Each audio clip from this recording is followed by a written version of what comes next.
Question number 5, integration T E की power 2t, मतलब exponential की पावर में है 2t और हमने इंटीग्रेशन बाय पार्ट के ज़रिए इनको सोल्व करना है। पहले हम देखेंगे कि फर्स्ट फंक्शन कौन सा है और सेकंड फंक्शन कौन सा है।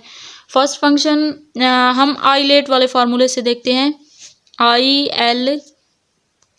A T E. इसमें हम देखते हैं कि पहले अलजब्रिक आ रहा है, ये देखें अलजब्रिक पहले है और एक्सपोनेंशियल बाद में आया है। तो हम पहले अलजब्रिक वाले को फर्स्ट फंक्शन मानेंगे और एक्सपोनेंशियल वाले को second function. Integration by part के ज़रिए हमने सोल्व किया है। इंटीग्रेशन बाय पार्ट का पता है कि पहले इंटीग्रेशन बाय पार्ट का फार्मूला इस तरह होता है, फर्स्ट फंक्शन सेकंड फंक्शन का इंटीग्रेशन माइनस फर्स्ट फंक्शन का डेरिवेटिव और सेकंड फंक्शन का इंटीग्रेशन और होल का, फिर जो आंसर आएगा मतलब माइनस के बाद जिसका डेरिवेटिव लिया और जिसका फर्स्ट का डेरिवेटिव और सेकंड का इंटीग्रेशन का जो आंसर आएगा उसको दोबारा से हम इंटीग्रेशन करेंगे। और इसको जब हमने इस तरह पुट किया, फर्स्ट फंक्शन टी और सेकंड फंक्शन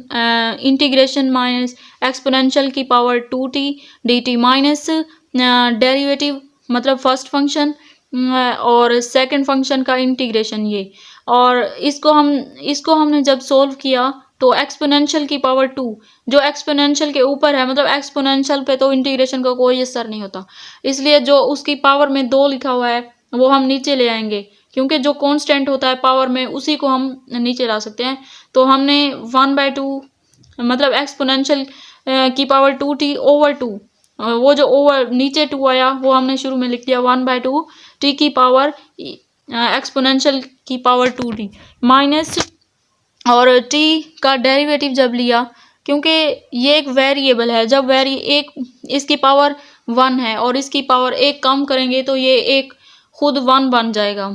क्योंकि ये इंटीग्रेशन नहीं है कि इसमें हम ऐड करेंगे, ये डेरिवेटिव है, डेरिवेटिव में एक पावर को कम करना होता है। और ये एक्सपोनेंशियल का जब हमने इंटीग्रेशन लिया e की पावर 2t ओवर 2, ये 1/2 हम बाहर ले आएंगे और इसका दोबारा से जब हम इंटीग्रेशन करेंगे e की पावर 2t का, तो 2 एक और नीचे आ जाएगा, मतलब इसको तो पहले हम बाहर ले आए, माइनस का 1/4 e की पावर 2t, ये इसका